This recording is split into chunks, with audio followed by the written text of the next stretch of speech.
Goeiedag, dit is vandag Vrydag 7 November. Ek lees vir jou Lukas 22 vers 19 tot 20. Toe neem hy brood, spreek die dankgebed uit, breek dit en gee dit vir hulle met die woorde: Dit is my liggaam wat vir julle gegee word.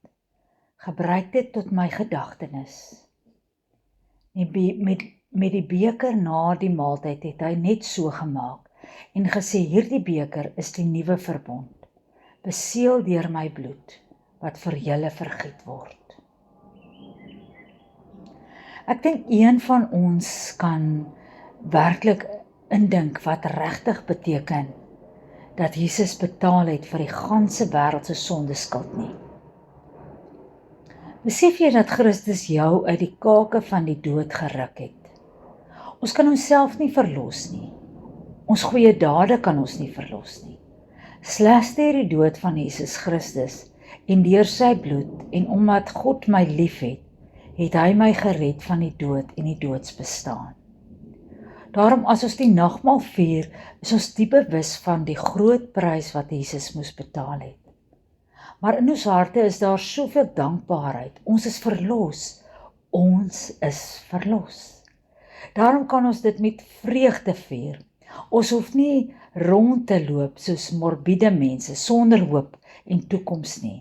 Ons is uit die gevangenis, die tronk van sonde gered. Ons is vry. Blaise Pascal was 'n Franse wiskundige genie, wat op 19 Junie 1623 gebore is.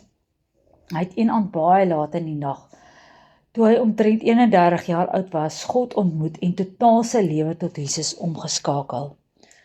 Na sy bekering het hy baie van sy gedagtes aan die Christendom en filosofie toegewy. Hy het sy belewenis van daardie aand op 'n stukkie perkament neergeskryf en in sy jas gebêre, waar dit eers 8 jaar later na sy dood gevind is. Daarop het hy geskryf: Jaar van genade, 1654, Maandag 23 November, omtrent 10:30 die aand, tot net na middernag. 4. Die God van Abraham, Isak en Jakob se vuur het oor my gekom. Nie die woorde van filosowe en wetenskaplikes nie, maar die woorde van God. My God, waarom het U my verlaat? Mag ek nie vir ewig van hom geskei wees nie. Maar dit is nie die ewige lewe nie, dat hulle U ken, die enigste ware God en Jesus Christus wat deur U gestuur is. Ek het my van hom geskei. Ek het van hom weggevlug. Ek het my van hom losgepraat. Ek het hom weer gekruisig, maar hy is vir my gekruisig. Hy het my kom soek. Daarom het ek nou die ewige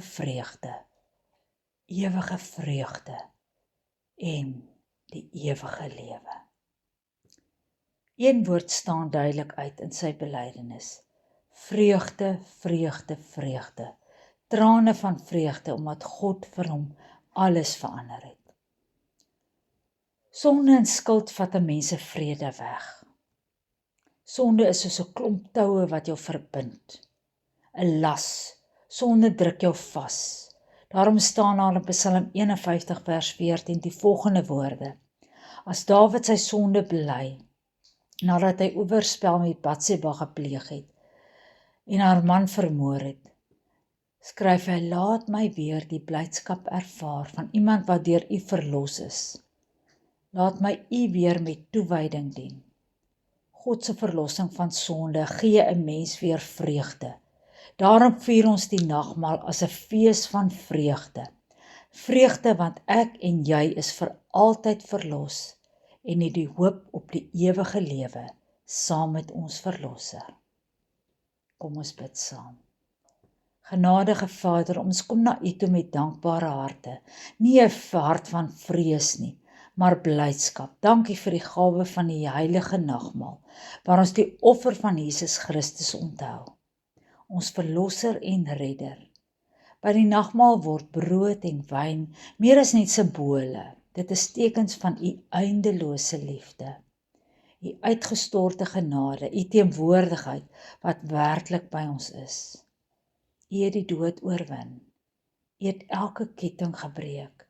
En nou nooi ons om in vreugde en vryheid saam met u te leef. Amen.